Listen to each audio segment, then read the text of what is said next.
Welcome back, Jayhawks. I'm excited to finally be back with you another show for you all today. Coming up, we're diving deep into all things Big 12 basketball, breaking down the latest March Madness action, recapping KU baseball, and previewing the Red Sox season. Plus, we'll take a look at the English FA Cup quarterfinals, bring you our weekly NIL update, and as always, Olivia will wrap things up with the weather. But before we get started, let's recap some of the recent sports news. In the NFL world, a lot has happened since we last saw each other with trades heating up. Aaron Rodgers still hasn't given the public much insight on where he wants to end up for the 2025-2026 season, but Russell Wilson has signed a one-year deal with the Giants, and Justin Fields has agreed to terms with the New York Jets, leaving a big question mark on the QB position in Pittsburgh. Wide receiver Stephon Diggs received a massive 3-year, $69 million contract with the Patriots, and former Seattle Seahawks wide receiver DK Metcalf agreed to terms with Pittsburgh as well. The Bengals decided once again to focus on offense, choking up over $276 million for Jamar Chase and T. Higgins to ensure that the star wide receiver duo stays in Cincy together for at least 2 more years. The MLB opening day was yesterday with many exciting games, but star outfielder Mookie Betts is still dealing with an undiagnosed illness that has caused him to drop 20 pounds in 3 weeks. He did participate yesterday in their home opener against the Detroit Tigers, but was limited. The NCAA and Raleigh Police Department have launched an investigation into UConn's athletic department, specifically the basketball program, after the loss to Florida on March 23rd. The investigation was sparked by an incident involving head coach Dan Hurley, who went on a violent rant that was secretly recorded by a media staff member. UConn's director of men's basketball communications then confronted the reporter, demanding the video be deleted and allegedly threatening to ruin his life if it was not. The NCAA is considering a possible postseason ban and loss of scholarship spots for the team. Now that we are all caught up, let's get this show on the road. Hello, Jayhawks, and welcome to the T-Mobile Center for the Big 12 tournament. Kansas secured the lead early in the game and kept the Knights trailing, ending the first 40-37. UCF was able to tie the score up early in the second and fought for the lead up until the end, going into overtime 83-83. Kansas was able to bounce back in overtime, scoring 15 points to UCF's 11, and will advance to the second round of the Big 12 tournament against Arizona. Hello, Jayhawks, and welcome back to the T-Mobile Center for the Big 12 quarterfinals, where Kansas lost to Arizona 77-88. The Jayhawks trailed the majority of the first and ended first half 37-45. Bouncing back in the second, Kansas was able to fight for the scoreboard with hot hands from Zeke Mayo and some impressive playmaking. Seniors DeJuan Harris and KJ Adams say goodbye to their last Big 12 tournament after both winning a conference tournament with Kansas in 2022. Harris ended this game with 16 points and Adams with 7 points and 8 boards. Thanks, Ulicia. We've now arrived at the second weekend of this year's March Madness tournament, and the Sweet 16 is underway. One of the aspects that makes March Madness so exciting, and perhaps the meaning behind the name itself, is the upset. Everyone loves a good underdog story. An upset occurs when a lower-seeded team defeats a higher-seeded team. It's most commonly considered an upset when the lower-seeded ranked team is significantly lower in the seeding, and it typically occurs in the first round. There have been some amazing upsets and Cinderella runs, so let's look at some of the best ones. Let's start with one of the most iconic tournament runs, the 1983 NC State Wolfpack, coached by Jim Valvano. NC State was a 6th seed, and on their way to the Final Four, they took down 3-seed UNLV and 1-seed Virginia.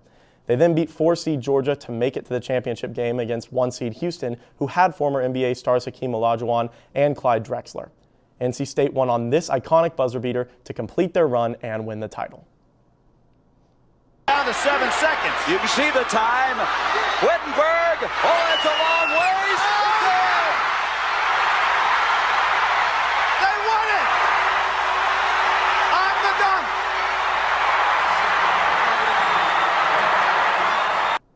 Another famous Cinderella run came from the Loyola Chicago Ramblers in 2018. They were an 11 seed, and it was their first tournament appearance since 1985. The Ramblers beat 6-seed Miami and 3-seed Tennessee in the first 2 rounds, both on go-ahead shots in the final seconds. Let's take a look. Here they come. One timeout, they don't take it. Oh, he got it! Oh, he got it! Buzzer. And to Custer. Here comes the player of the year, the MVP rises. No timeouts for Tennessee. Bone rises. And the dream is alive. They went on to the Final Four where they eventually fell, but it was a magical run nonetheless. In that very same tournament, history was made with the first ever 16 seed over 1 seed upset. The UMBC Retrievers beat 1 seed Virginia in the first round. It was an incredible game, and UMBC came to play, and Virginia didn't, and the Retrievers pulled off the impossible, advancing to the next round. Even though the feat had been proven possible, it didn't seem likely we'd see it happen again anytime soon. However, in the 2023 tournament, Fairleigh Dickinson University took down the Zach Edey-led 1 seed Purdue in the first round, making it the second time in less than 6 years. They would go on to lose in the next round to 9 seed Florida Atlantic, who went on to make an improbable Final Four run of their own. Lastly, this year's tournament has been mostly predictable, but we did see some exciting first-round upsets as McNeese State handled Clemson for the first 12 over 5 seed upset of the tourney, and then the next day, Colorado State took down Memphis for the second 12 over 5 upset. Both teams did fall in the second round, but it was still exciting to see them get those first-round wins. Upsets and unexpected low-seed runs make for thrilling matchups and tournament fun, and they will continue to be a big part of the madness each March. Stay tuned because after the break, Kyla, Harrison, Ryan, and I will be talking more about this year's tournament.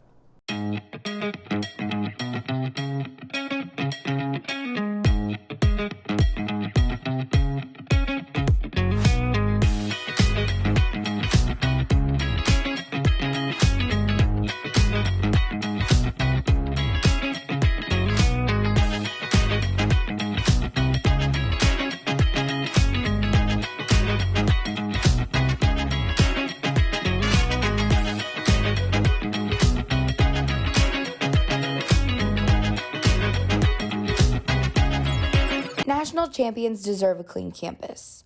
Don't wait for other Jayhawks to pick up your mess. Keep the University of Kansas clean. Welcome back to Good Morning KU Sports. Now, we're into the Sweet 16, and there's 4 more games tonight. But last night, there were some very exciting matchups. Alabama set an NCAA record with 25 threes, and BYU put up a good fight, but Bama's offense was a little too powerful. And then also, we saw an exciting comeback and overtime finish between Texas Tech and Arkansas. Texas Tech coming out on top. Yeah, and Florida, obviously, they were pushed for a half against the Terps, but they had a huge second half. They're such a deep team. I'm very happy that Charlie Condon wasn't hurt significantly. That would have been a big loss for them. Such a deep team. I think they handled Texas Tech on Saturday. And obviously Duke, I mean, such NBA talent all over the floor. Cooper Flag dropping 30. They weathered some big Arizona runs. Caleb Love arguably had the best game of his career. It was a great performance for the Blue Devils, specifically on offense. They continue to fire on all cylinders on the offensive end. Conca-Nipples really emerged too. I mean, the depth of this team is just incredible. Yeah, so looking ahead to the Elite Eight, between these teams that have already moved on, let's pick who we think is going to win these games. First is Texas Tech, Florida. I am going to take Florida here. Florida has just been so good all season. Walter Clayton Jr. is a star, and I think Texas Tech showed their weakness a little bit against Arkansas. They showed that they can go really cold shooting the ball, so I think Florida will get the win. And then for me, for Duke and Bama, I am going to pick Duke. Bama is just one of the most insane offenses we've seen, but to me, Duke is just the best team in this tournament right now, and I think they will move on. Yeah, I'm going to be a little bit different here. I kind of like Texas Tech in this next matchup. You know, I think the mantra with this tournament is survive and advance, and I think, you know, they've done that up to this point. We've seen them in Allen Fieldhouse this year. They're a strong shooting team. You know, those guys are a competitive basketball team, a 3 seed. You know, it's going to be a competitive game with Florida, but, you know, dogfight all around, but I'm taking Texas Tech. Yeah, there's no doubt Tech will show up tomorrow. I have 100% confidence in that. However, they did struggle a little bit with the size of Arkansas yesterday. I think that will be, you know, upped times 10 against the Gators, so I'm picking Florida. I am impressed with the Florida Gators, but I have to say I kind of like the underdog story that Texas Tech has got going on. I think if they can figure out a way to spread out the defense a little bit more, they kind of showed their grit when they pushed Arkansas into overtime, you know, coming back from that 16-point deficit. So, I mean, I think they have the fight in them. I think it's possible, but it'll be a fight. I got Texas Tech, though. All right, and then who do you guys have for Duke and Alabama? I like Duke. I think that's going to be maybe the most entertaining game of the tournament. You know, NBA talent all over the floor. I would like to revisit that game in 5 years to see how many NBA players are on that floor. I do like Duke, though. I think they're just firing on all cylinders right now. They kind of have not a team of destiny feel because obviously they're so talented, but they've just been dominant flat out, and they're just very tough to beat. And I think that Alabama has some slip-ups defensively. Duke could run away with it. I think it'll be close, though. I definitely agree with you. In my bracket, I've got Duke going all the way to the championship game. So I'm riding for him. I've been riding for him since the start of the tournament. I think Cooper Flagg is all around all-star player at this level. I think he's going to be that's just going to be amplified on the biggest stage so far against Alabama. So yeah, I also got Duke. I think it'll be another big fight, but I'm going to say I forgot Alabama. I think especially after last night, 25 threes. That's just got to get them going, and it's only going to go up from here. I think they can put it together, and I think they could pull off the upset. Yeah, all right. Well, looking forward to tonight. For the 4 matchups that we have tonight, I'm actually going to take, first of all, I'm going to take Ole Miss over Michigan State. Now, Michigan State has been incredible. They've got a really strong defense, but Ole Miss has been incredibly hot. They looked incredible against Iowa State, just shooting the ball like crazy. So this may be a risky pick. I may eat my words here, but I am going to take Ole Miss. And then I'm going to take Auburn over Michigan. I think Auburn is very solid. They've been consistent all year. Great guard play. They've got Janai Broom, and I think they'll take the victory there. I'm going to take Houston over Purdue. I think this will be the least close game of the night. I think Houston will dominate defensively, and if they can keep Braden Smith in check, they'll be good. And then lastly, I'm going to take Kentucky over Tennessee. Tennessee has never made it to a Final Four, and I think Kentucky just looks great this year. I'm going to take them to beat the Volunteers. What about you guys? I've got, bear with me here, Michigan over Auburn. And I like Big Ten teams. I'm a Minnesota guy. I love seeing Big Ten teams in the tournament. The last time a Big Ten team won the entire thing was 1983, long time ago. So this many teams being in the tournament from the Big Ten this late is uncommon. And so I'm pulling for my Big Ten guys. Michigan State over Ole Miss. Got to go with Sparty. I've had Sparty since the beginning of the tournament. I've got them going deep.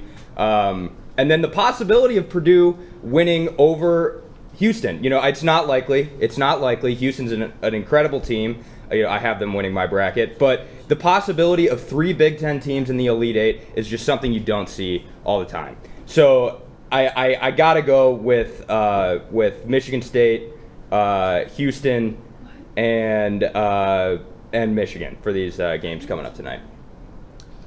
Yeah, so I'm going to take both Michigan schools. Actually, I think Auburn has maybe peaked a little early. I could end up being wrong, looking like an idiot. But I just think they may have peaked a little early. They've struggled a little bit as of late. I do think they're a great team, though, obviously. Michigan's just been super hot as of late. Roddy Gale Jr., the transfer from Ohio State, putting on for their arch rival. You don't see that very often, but he definitely has made his mark in Ann Arbor in the tournament. And LJ Kaysen, the freshman, has really emerged as of late, too. I think Michigan keeps rolling, and I think they upset Auburn in enemy territory in Atlanta. And I like Sparty, too. I think this will be a really good game. I do think that they will dominate the boards against Ole Miss. They're not a great rebounding team. The Rebels are not. So, yeah, I like Sparty. And then I like Tennessee getting revenge over Kentucky. They already lost twice this year. I think their defense takes it up a notch, and they beat Big Blue in Indianapolis. Last but not least, I like Houston. I think this team is just pretty darn good, plain and simple. They do everything well. Great guard play, great defense, great post play. They're not a huge team, but they still get it done. Although the game is in Indy, so it's near Purdue. That'll be interesting. Although I don't think it necessarily matters because Houston's such a great road team anyway. What do you think, Kyla? Yeah, I agree up until a certain point. I definitely do have Michigan upsetting Auburn. I think even as a number 5 seed, they're a little bit of an underdog. I think they've just been really hot. I mean, they looked great against Texas A&M, put on a show. I do have Michigan State. Go Spartans. And then I do have Tennessee over Kentucky. I agree with what you said. I mean, 2 losses. It's the NCAA tournament. It's do or die. I think they're going to show up. I have Houston losing to Purdue. I can feel it. I just think that Houston is due for an upset, and it just might be in the Elite Eight. So. All right. Well, that's all the time we're going to have for today. Now back over to Addie. Thanks, guys. After Wisconsin took a tough loss against BYU, I still haven't decided who I'm rooting for now. I'm kind of with Harrison on that. I'm from Minnesota and Wisconsin. I've got the Big Ten going far. After the break, Harrison is here with a KU baseball recap. Where you go to college makes a statement about you. This place will become a part of you, your identity for life.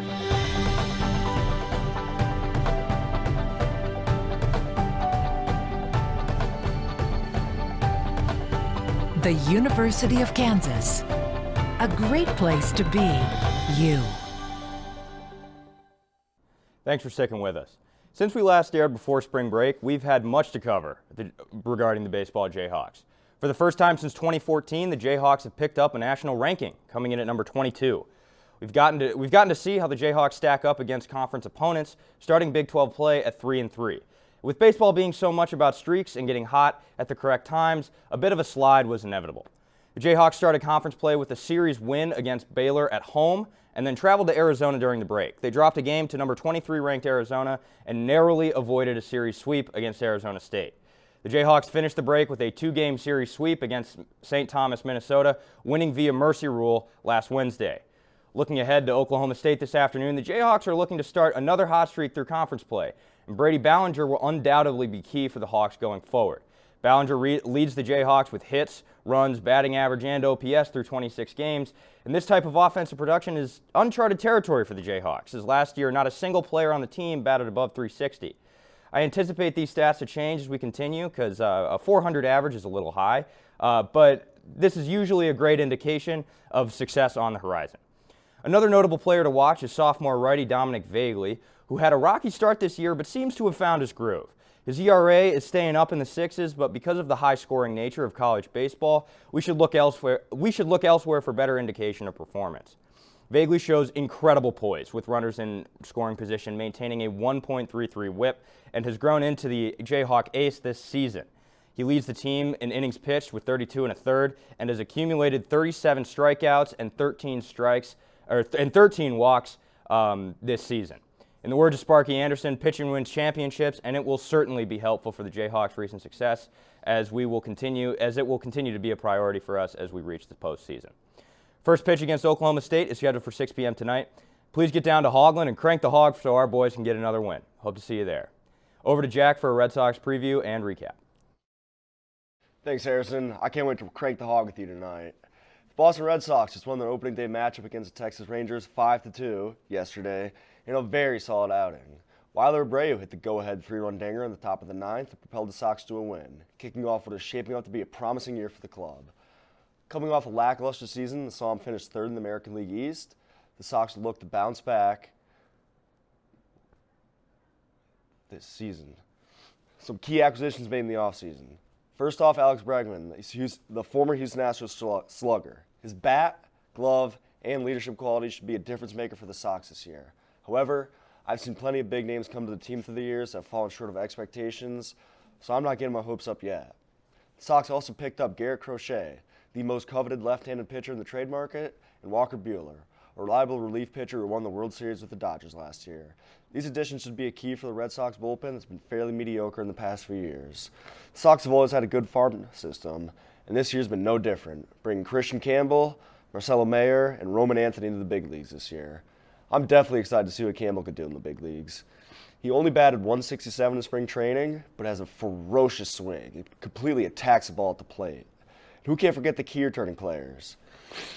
Rafael Devers will be returning for his 9th season with the Sox, this time as a designated hitter. Last year, he hit a .272, smashed 28 home runs, and was a complete menace at the plate. So hopefully he continues to bring the boom if the trade rumors don't come true. However, the two players who I'm most excited to watch again are Jarren Duran and Ceddanne Rafaela. These rookies had huge breakout seasons last year with a collective 324 hits and 36 home runs in the pair. I expect even more greatness out of these guys this season. The moral of the story is, if the newcomers can live up to expectations, pitching is solid, guys stay hot, and the team can stay relatively injury-free, then the Boston Red Sox are American League title contenders for sure. Catch the Sox tonight, 7:05 Central Time, as they try to repeat success against the Rangers. Now throwing it over to Sam with an update on the English FA Cup quarterfinals. Thank you, Jack. It is quarterfinal weekend in the FA Cup. Here are the matchups. 7 Premier League sides, 1 championship side. Let's start in that top right corner. Fulham host Crystal Palace in Saturday's early match. Both mid-table clubs are still applying pressure on European slots and flip-flopped 2-0 results against one another in the Premier League this season. Palace ride in on 4 straight wins, a streak that took root in their second meeting with Fulham on February 22nd, and they are unbeaten in their last 6 away games. What do any historic patterns have to say? Well, not much head-to-head. Got to turn the clock back to 1907 for the last meeting between these two in the FA Cup, which Palace won in a replay. Here's what's important, though. Crystal Palace have progressed from 4 of their last 5 quarterfinal ties. Fulham, on the other hand, have found the exit in each of their last 4 appearances at this stage, most recently in 2023 against Man United. Fulham defeated Man United last round on penalties, and they now face another Premier League side, but they haven't knocked out Premier League competition in consecutive rounds since 2003. All droughts must end, of course, and Fulham are favorites heading into tomorrow. Biggest tangible boost in this match, though, goes to Crystal Palace, who are getting this guy back. French striker Jean-Philippe Mateta is a top 10 scorer in this year's Premier League with 12 goals, undoubtedly a key piece that could be the difference up front. Mateta suffered that horrific injury in the previous round on March 1st against Millwall. The French striker only missed 1 Premier League match. As a result, a 1-0 win over Ipswich. His ear luckily didn't come off there on March 8th. He'll be masked up for the quarters and teased his return with an "It's Time" caption on Instagram. What a dramatic video. We then move into the first ever FA Cup meeting between Brighton and Nottingham Forest at noon. Brighton hold more recent success in the competition. The goals have progressed from their last 2 FA Cup quarterfinal ties over Millwall in 2019 and Grimsby Town in 2023. And since the start of that 2022-2023 campaign, only Man United and Man City have scored more FA Cup goals than Brighton, 30 goals in 11 games. Nottingham Forest have had less of that recent brilliance in the FA Cup, but this season has been unique. Forest currently sit 3rd in the league with 9 matches left, 5 points clear of 4th place Chelsea. The last time Forest finished that high was 1995. And one of their more impressive Premier League wins this season was a 7-0 drubbing of Brighton on February 1st. Chris Wood, who has 18 Premier League goals this season, should be feared once again. His second career club hat-trick came that day, and since losing 7-0, Brighton are an unstoppable 7 games unbeaten and are favorites to advance to the semis. Sunday kicks off with championship side Preston North End, the last remaining non-Premier League club, hosting Aston Villa. Villa is a week and a half out of the Champions League quarterfinals. Their first leg is in Paris against current tournament favorites PSG. That plate of theirs is full and form is strong. Aston Villa are winners in 5 of their last 6. Preston North End wobbles into this Wembley ticket punch opportunity far less steady, but did win their last league match over Portsmouth 2-1. Preston has not been past the quarters since 1964 and have lost 18 of their last 19 FA Cup matches against top-flight competition. Remember, Coventry City made the semifinals last year, a chance for Preston North End to make it 2 years in a row with championship talent advancing to Wembley. Finally, it is Manchester City at Bournemouth.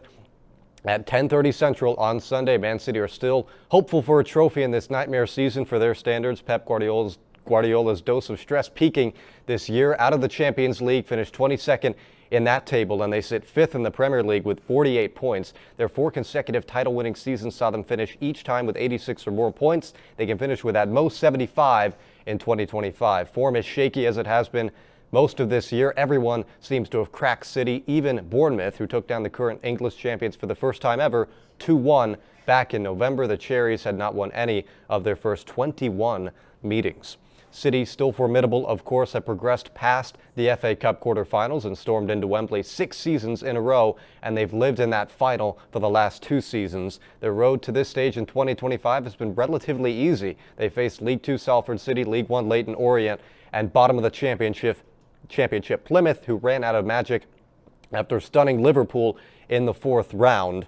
Bournemouth, in contrast, are coming off back-to-back wins in the Cup over Premier League opponents, a commanding win over Everton in the 4th round, and Luis Sinisterra's sudden death-winning penalty 4 weeks ago kicked Wolves out of the competition. Manchester City are the last standing giants and a betting favorite to win it all. All matches are available on ESPN+. Ulicia has updates in the world of NIL. Thanks, Sam. The popular restaurant chain Wingstop has partnered with multiple star college basketball players ahead of the NCAA tournament. In the midst of March Madness, the most celebrated 4 to 5 week period for college basketball, many brands have chosen to capitalize on its popularity in this NIL era. Wingstop has chosen to partner with 6 players to share their favorite wing flavors. Of this list includes the ACC Player of the Year Hannah Hidalgo of Notre Dame and 2024's Pac-12 Player of the Year Caleb Love of Arizona, who share a common interest in lemon pepper and hot honey rub. Sports television personality and sports journalist Stephen A. Smith claims this NIL era will lead to the death of college basketball. Wrapping up the Sweet 16 round of this year's NCAA tournament, there are no underdog or Cinderella teams who have been able to advance to the final rounds of March Madness, with the worst-seeded team being SEC's 10th-ranked Arkansas. Smith opened about his morning sports debate show, First Take, with a very serious warning that if Cinderella teams become a thing of the past, it could lead to the end of college basketball. Take a look. Cinderella. That's what gravitates. But when you're able to point to rules that have been implemented that ultimately shows itself to have inflicted upon the game itself, that's dangerous. In lighter news, a non-athlete student manager of the McNeese men's basketball team is seeing his very own NIL deals.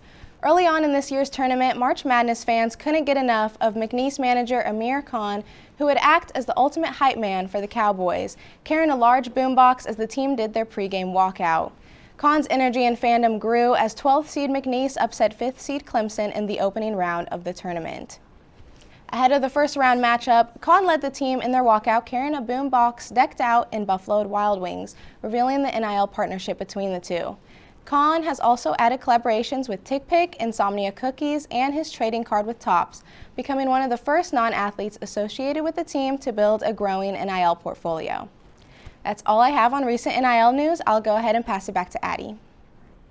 Thanks, Alicia. I'm curious to see how the NIL money contributes to where Iowa guard Josh Dix lands.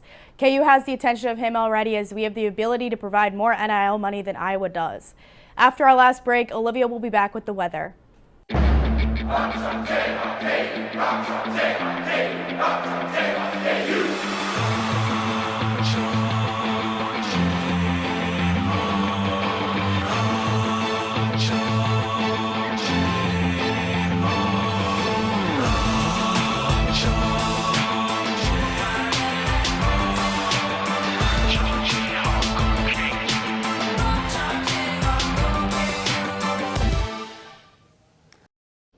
Welcome back to Good Morning KU Sports. Now, we have had some great weather this past week. It has definitely been feeling like spring, and including that, we're going to start to see some severe storms this weekend, so very typical for our springtime as well. We're also going to see some cooler temperatures associated with that, and we'll also take a look at some smaller rain chances ahead. But right now, looking outside, it is partly sunny out there, and the big story for today is going to be the winds. Right now, winds are about 20 miles per hour out of the south-southwest, but we are going to be gusting up to 32 miles per hour right about now, and that's only going to increase throughout the rest of the afternoon. Our temperatures are going to also increase as well, but again, the gusts are going to be probably reaching up to about 40 miles per hour, so you're definitely going to be feeling that as you're walking around campus today, and unfortunately that's going to kind of continue throughout the evening. It will back off a little bit. Our low is going to be around 58 degrees, but the gusts are going to remain to about 30 miles per hour out of the south. Now, the big story this weekend is going to be our severe weather risk. This is a graphic from the Storm Prediction Center out of Norman, Oklahoma, and currently right now, much of south central Kansas up extending through the lower Missouri Valley is under a slight risk. Now, this is a 2 out of their 5 scale system. So with these storms, we're really expecting the main hazard to end up being hail, possibly some winds, and we can't rule out an isolated tornado or two with this system. This is mainly going to happen Saturday evening into Sunday. So the main thing that we're kind of looking at with this system is going to be our moisture and our lift opportunity. So on Saturday afternoon, we're really going to have a large amount of moisture kind of throughout the area, and then into Saturday night, we're going to see the cold front start to shift downward across the area, and that cold front is going to help provide the lift that we need to start to get to storms to fire right along this boundary area across the state. Now, we're expecting to get some good amount of storms with that. But again, Saturday afternoon, it's going to probably remain mostly clear. And then as soon as we get closer to that evening time where that front acts, we're going to just see the storm start to fire right along that line. And then it's going to just kind of push throughout the area into Sunday morning. Now, sporting-wise, we're not really expecting too many impacts with this. Again, there is going to be probably about a 20% chance of a storm to fire tomorrow afternoon for our softball and baseball teams in Lawrence, but overall, we're really expecting the timing of this to be after 7 p.m. And on Sunday, there could be a chance for some showers to be lingering on throughout the day, and it'll definitely be colder as that cold front finally pushes through. Now, taking a look at our other sports, the main concerns that we have is going to be our track and field team down in Baton Rouge, Louisiana. They have some chance for showers this afternoon, as well as a chance of some showers and storms tomorrow, so definitely something to be aware of for the outdoor track team. And for women's tennis in Provo, they could also experience some showers tomorrow as well. Now, looking ahead at the rest of the week, we really are expecting temperatures to drop pretty significantly from Saturday to Sunday with that cold front, and thankfully it's not going to stick around too long. We're expecting temperatures to rebound pretty quickly Tuesday, Wednesday, and Thursday, getting back up to the upper 60s to lower 70s. And with this, we're also going to be seeing some small chances of rain. However, it's not expecting to be super severe or significant at this time. Addie? Looks like a bumpy weekend ahead, but a beautiful week. Thanks for catching up with us. We hope to see you back next Friday at 10 a.m. Make sure to stick around to catch Playmakers at noon. And as always, rock chalk.